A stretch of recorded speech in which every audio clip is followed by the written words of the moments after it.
changes which we make, I mean, we are responsible for a lot of the climate changes in urban areas, and the people there in the, they have to face it.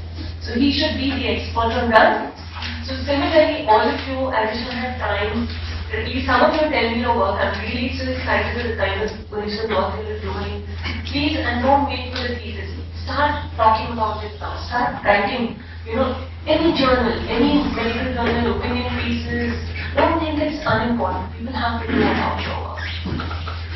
It's not about selling yourself, it's about communicating. So, do we have 5 more minutes for them to introduce some of you? Could other people let me know what they're doing? I'm Shifalika. I teach television journalism at the University. I'm an assistant professor there. And I'm doing my PhD in the History Center, working on sectarian conflict in UP. In Muslim relations. Fantastic. People are very scared of publishing political backlashes and all. Don't be scared. Okay, don't write. See, it doesn't mean that you can't fight with the system too hard to be thrown out of the system. Don't do that.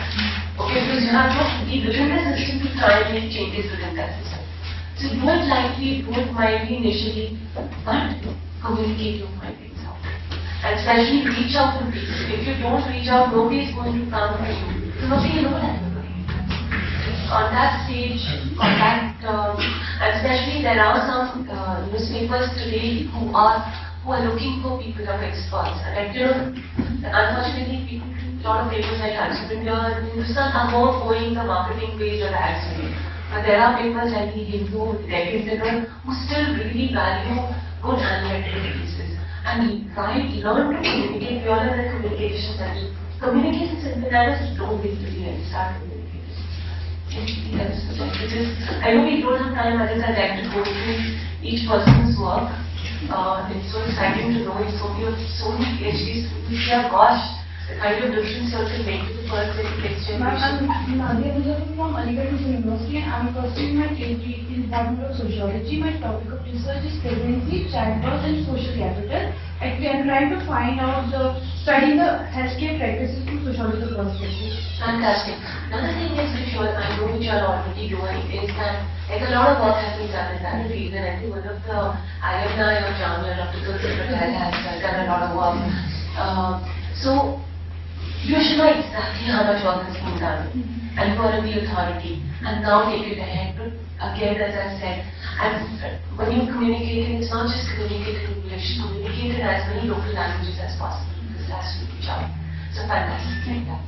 Anybody else like to share with you? I feel primarily from Aligarh University. I'm researching Western Studies Department. My topic is the role of Hamas in the Palestinian democratic politics in a political history. Sorry, could you get slower? The role of Hamas in the Palestinian democratic politics. The role of Hamas in the Palestinian democratic politics. In the Palestinian democratic politics. And political studies. So how are you collecting your data? From the journals. Okay, secondary analysis. No, that's fantastic. That's fantastic. So you could in fact, because of the future career of science academics, you could join the political as an advisor on Palestine to our government. So that's fantastic. But talk about your work. You should be on all media channels. Anyone's talking of Palestine, especially Israel crisis and nothing. You should be there. Talk about it. Use all your contacts. Don't hesitate in using that. Fantastic topic. This is Ashwini Goenka. Ashwini? Goenka. Okay. I'm from Startup Institute of Business and Dr. Goenka? So, where is that? Okay, fantastic. I'm working on fiber. I'm doing my research on educational development and social culture mobility of phototyping. Fantastic. Phototyping is mainly found in the Melghat region of Maharashtra and some parts of Madhya Pradesh. Like Balaghat, Burhanpur, and Chhindwara. Fantastic.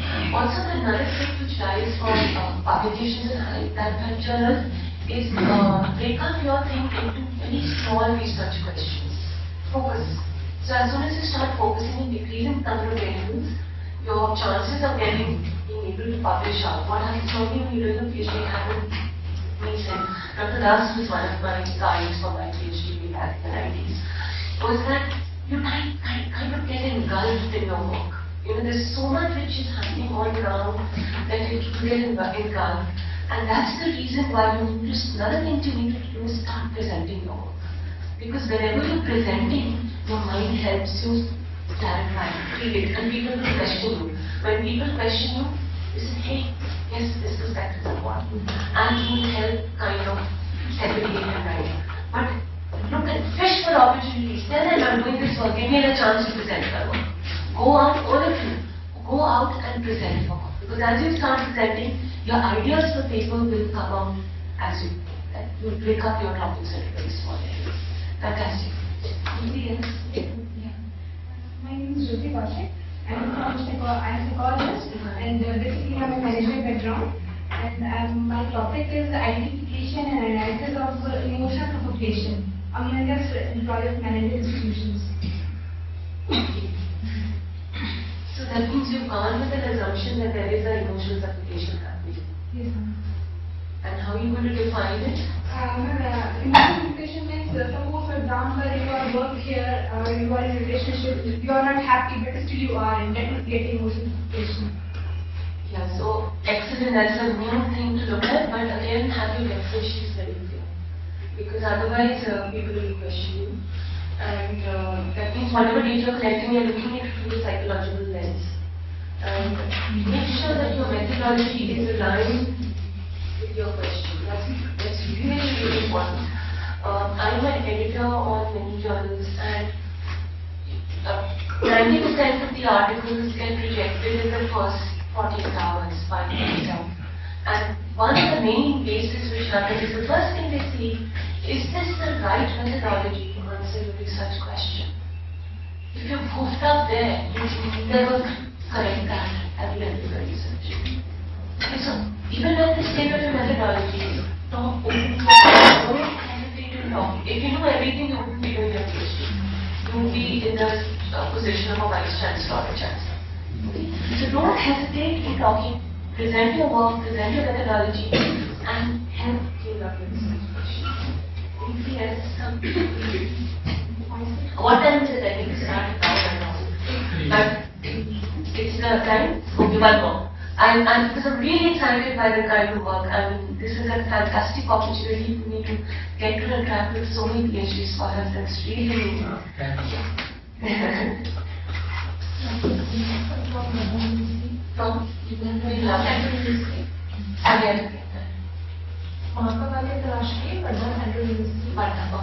Topic is that contributions in community radio, special focus on tribal communication. Special reference to tribal community. Community radio, development communication in tribals. Okay, so in the community radio, you're looking at communication in the context of tribals. Is that what it's right? How in terms of, could you be a little more clearer in your question? Education and Very good, very good. How much work have you already done? so confused now about it. So you don't have to be confused. That's another thing. If you're already, your protocol is set and your fieldwork is started, you can't go back. That forms the baseline. But what you can do now, and which you must do now, is that start presenting your work. So that you're able to clean up each aspect, and then you can have some different papers or different chapters and start writing right now. So that you know, because something so wide, you find it difficult to publish. You can publish it if you have enough data on each of the topics. What aspect of communication are you doing? How are you going to measure it? What are your measurements? What are the outcomes?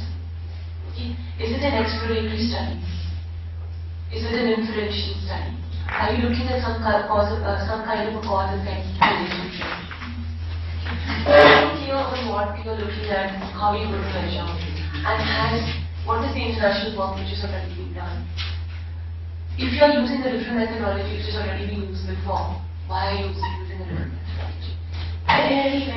Basically, the approach remains the same. The scientific approach, whichever topic you're in, whether it's, except when you're painted, which is entirely coming out from your brain, which also is actually on a scientific basis.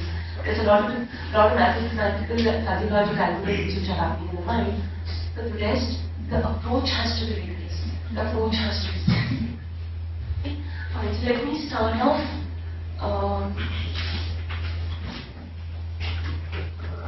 Okay, I was hoping to stand and talk, but I guess.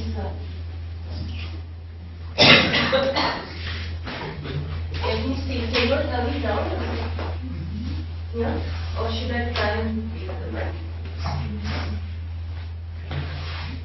Okay, what I'm going to do is, sorry, actually let me sit down and If you want to look at your slide, you shift on this square that you're doing better. You will look at. I want to look at the wall on this.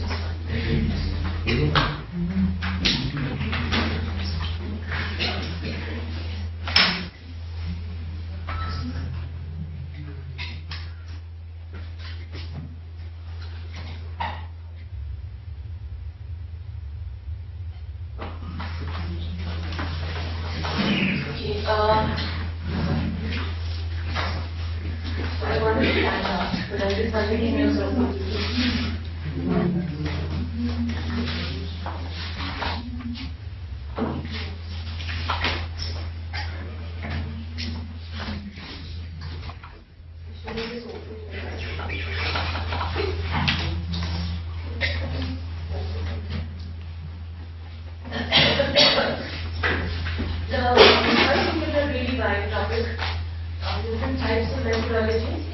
data collection methods, and I'll leave some of it is already done.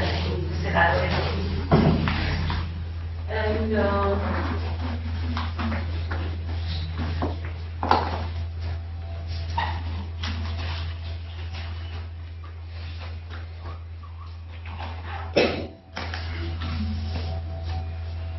some of it is already being done. Now, I don't know what is available in Google.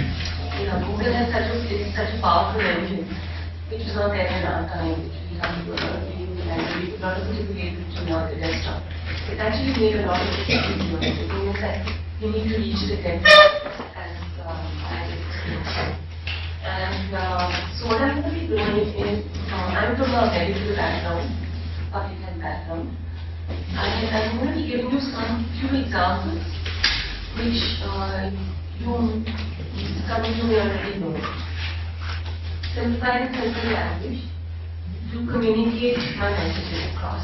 Because simple theory you will find on Google. I'm not going to keep going on that. So let me start off with a story. And this is the story of Samuel Weiss. Has anybody heard of Samuel Weiss? No? Okay. Have you already heard of aseptic precautions? That means when surgery is done, you need to sterilize, you need to wash your hands before you sterilize, all that, right? He was in a Hungarian doctor, and he worked. You know that it was not a very long time ago. It was only about 100 years back, and people didn't know about aseptic precautions. And there were these two hospitals. Women had no rights. 50 years back, and they didn't even have voting rights. And they were really, the gender inequity was high, very high, even in developing countries. And women delivered, some of them on the streets, some of them in the hospitals. And there were these two clinics which were under this doctor, and what he found is that in one clinic, the children were born, the mothers recovered, and they went back. And in the second clinic, the children were born, and they went back. But in the first clinic, the mortality was very high. That means a lot of mothers who got admitted died of fever. Very high fever, very high infection, and mothers were dying.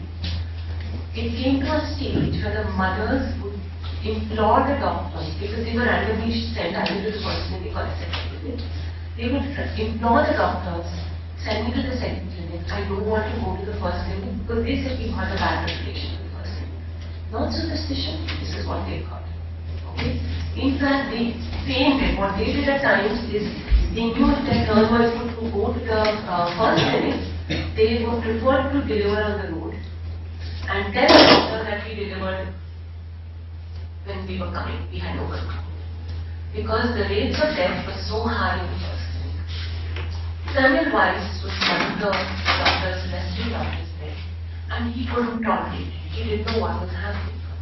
He systematically sat down, okay, and looked at every differences between the two clinics. Why were these two differences happening? He looked at all aspects. He looked at the load factor. And there were many more patients in the second clinic, so that would not be. He looked at climate, which again was the same between the two clinics. He looked at all the factors.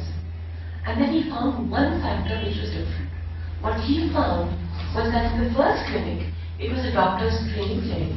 Doctors did autopsies. You know what autopsies are? You know, when you were learning, you dissected dead bodies. Okay? And they came straight to the obstetric wards and they put their hands into the mothers who needed the delivery. In the second, those doctors were not doing the autopsies. It was more a training for midwives. The second had extremely good rates. So he made it out. He said, and then it so happened that one of his friends died of the same fever which all these mothers were dying.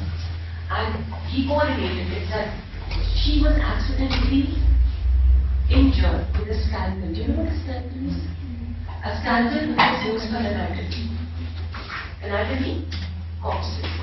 So he said it has to be that. So he said corpses leading to corpse. There is some material from these dead people who's coming into these young women who are delivering and they are dying. He spoke about, and he said do simple things. Use a chlorine wash. That means in water, put in chlorine.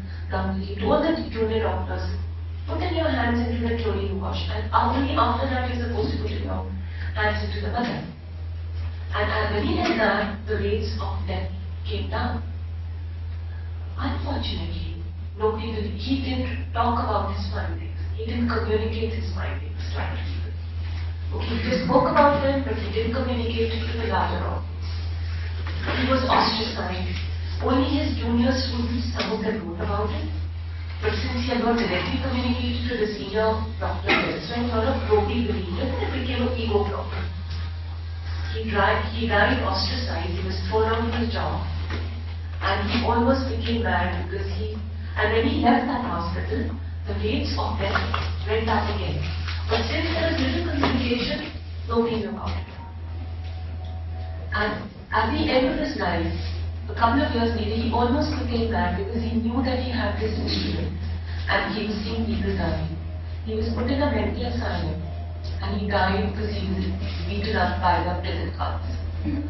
So that's a real story which is happening to he's actually known as the father of aseptic, a savior of mothers and father of aseptic knowledge in the world globally today. So after his death, of course, Louis Pasteur came in, you've heard of Louis Pasteur.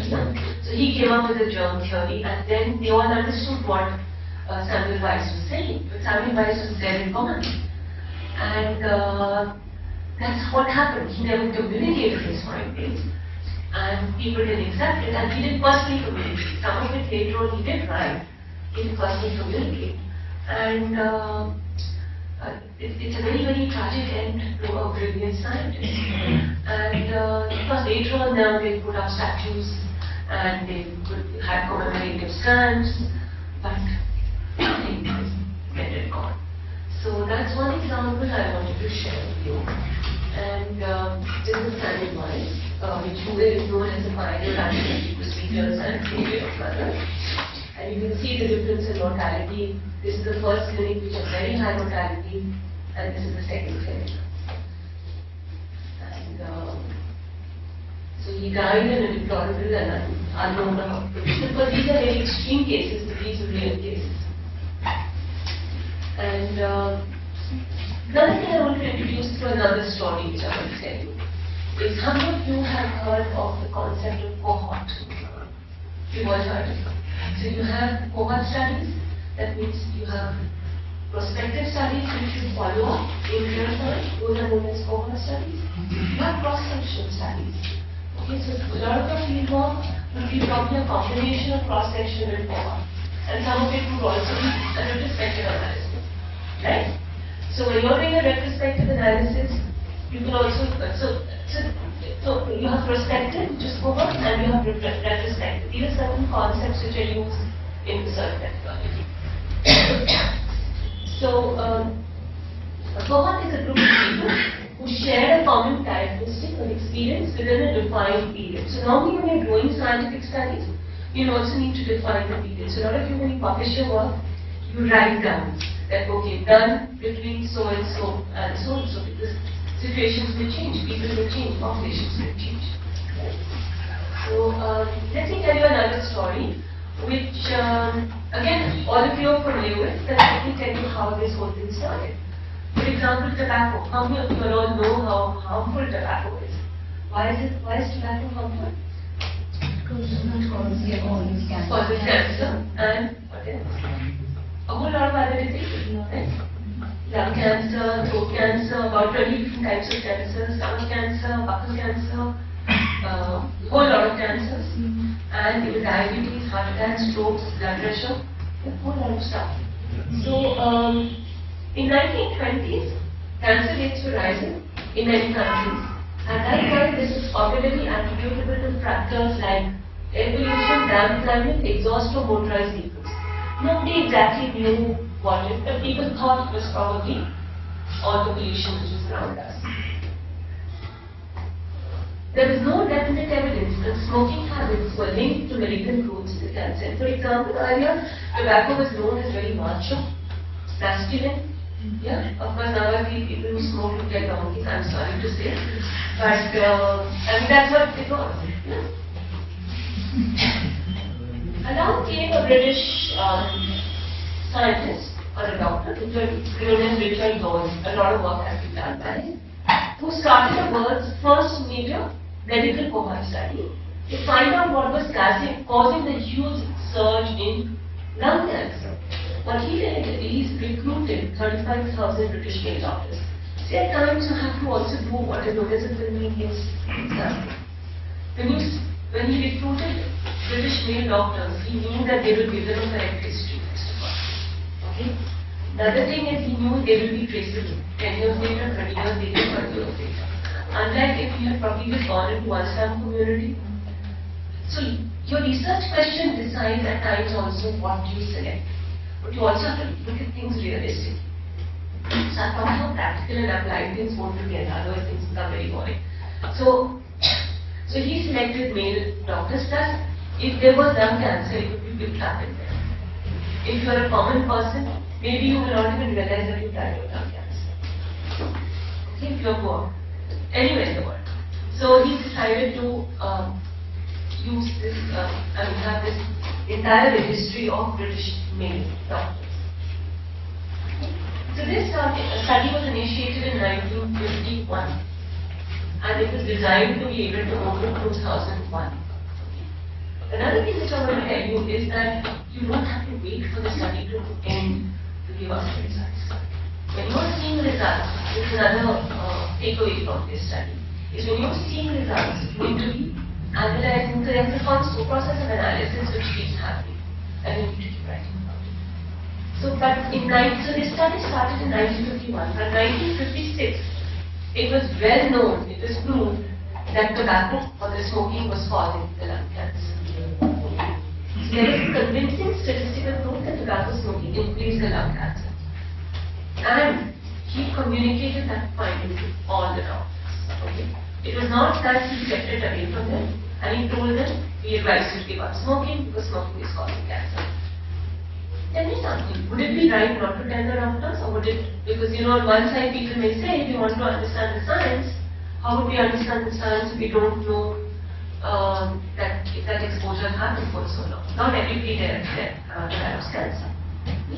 Only a small percentage of the people who are exposed to tobacco smoke will develop cancer. But there is a statistical difference between those who are smoking and those who are not smoking. Tell me, what do you say? Would it be right to tell the doctors or not right? right, it's not human right or whatever.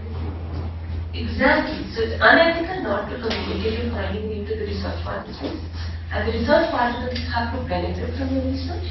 And you cannot, at any point in time, you are supposed to give the best possible treatment to all your participants. So it's the duty of that doctor who's doing the study to tell them that, hey, tobacco is causing cancer. Remember 56, nobody knew about it. Please give it up. Now, if somebody doesn't give it up, it's their problem, but you need to get out. So in 56, those results came out. And the study, of course, they continued following the same doctors, many of them who had given up smoking. So this is the reason, of course, which I've told you why they were selected. You say you place them and they will know. And the study continued for 15 years, even after they gave up smoking. And I'm not getting into this. And what the analysis was that smoking cigarettes cuts an average about 10 years off a person's life. And another good thing which emerged, this is a survival, this is survival and this is age. Now if you look at the age of 70 years, there is a difference between non-smokers and smokers. So at the age of 70 years, if you're a smoker, there only 58% survive, whereas if you're a non-smoker, 80% is surviving. So, but what was beautiful is that what we showed that quitting smoking negated the risk. So your risk was back to those of non-smokers if you quit smoking. So, so you can have a look at these charts later on. So what is the message? It's never too late to give up smoking. So whoever is consuming tobacco. So this is what Richard Law knew. I personally thought it was the tar in the rooms when we started the study. We knew that there were carcinogens in the tar, everybody knows that. It wasn't long before it became clear that cigarette smoking may be blamed. I gave up smoking 2/3 of the way through the study. So this is a cohort study, and although when you look at the levels of evidence, cohort is not a very high level of evidence. The highest level of evidence is known as what is randomized trials, randomized controlled trials. But again, as I said, every method has its beautiful benefits which other methods. You cannot ever do a randomized controlled trial of tobacco because it's unethical to give tobacco. Okay? And this is one of the huge studies which has given us huge knowledge. So this is what this cohort. So another thing which I wanted to give you all ideas is that all of you are doing research in your field. Keep your contacts with your research participants on. And do, whenever, even after you finish your PhD, you can write another proposal on a project to touch base and see how these same people are doing 5 years down the line, 3 years down the line. Maintain contact and maintain that cohort analysis. Keep your data sets. That data set is going to be there for life. Your cohort is a very, very powerful mechanism and methodology of finding answers. Yeah. So. And of course, through Richard Law's studies, and of course, there were many other studies that got done. It's prevented cancer in many people across the world, and we are still fighting the tobacco industry because it's the only known chemical which is known willfully harms people. And the poor people are the most easy succumbers to it because BD is cheap and they use it as recreation. Now, if you choose to smoke, it is with full knowledge that it is linked to the increased risk of cancer.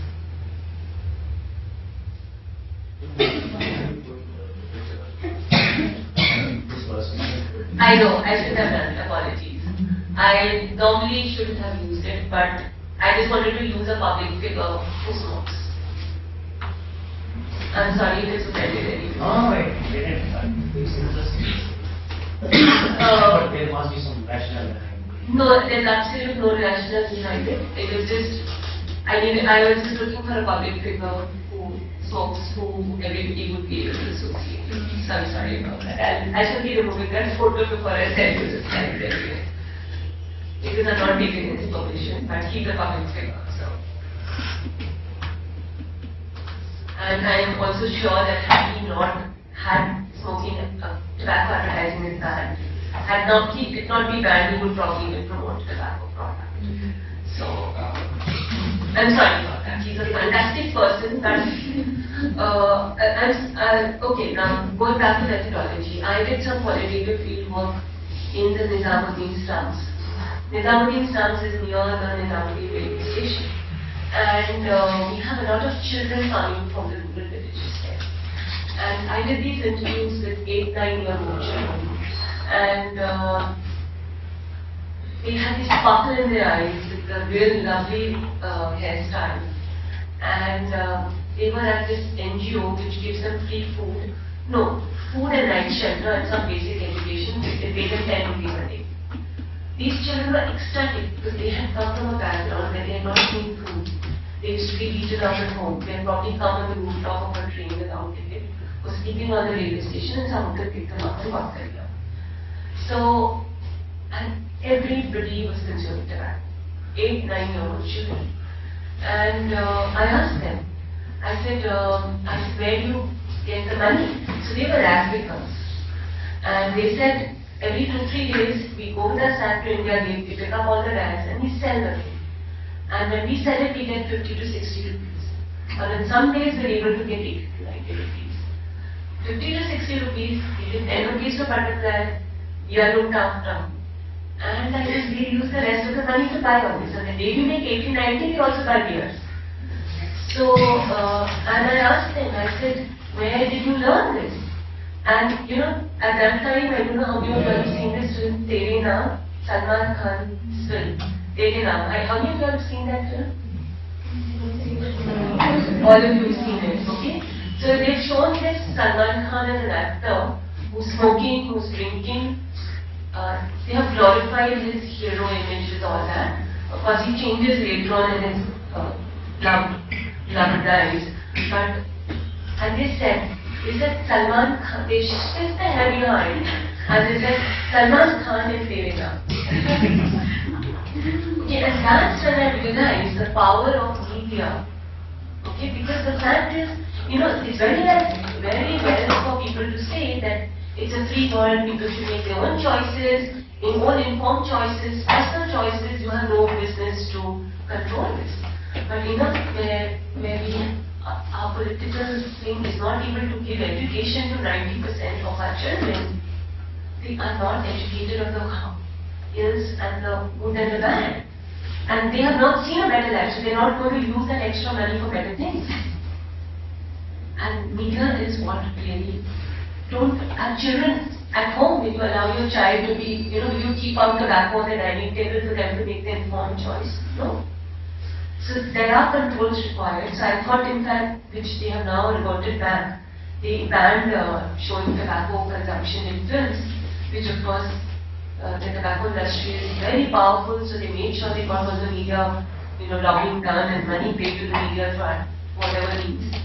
So it was not banned.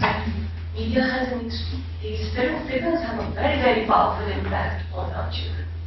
But interestingly, one rationale behind putting this photo and symbolizing could be that SRK is a person who despite being prone to smoking, every year he takes a resolution that he will keep away his children from tobacco, right, which he is admittedly prone to. Right. So despite knowing that, he takes a resolution every year. No, every smoker knows it's harmful. You tell me which smoker doesn't know, except the uneducated. But the reason I'm saying he's educated, he's socially, he has social economic status very high. I'm sorry, I don't think I put so much thought in it. I just wanted to put a public figure. But I'm happy that it's kind of generated a discussion and you raised this question, so I'm happy about it. And then it gave me an opportunity to talk about my children in Nizamuddin who spoke about Salman Khan and how it really impacts. You know. And you know, Scandinavian countries are really smart. They know what is good for them. For example, they do not allow advertising during children's time. No fast food advertising happens for children. So they exactly know what's good for them. And there you're 100% literacy in Scandinavia.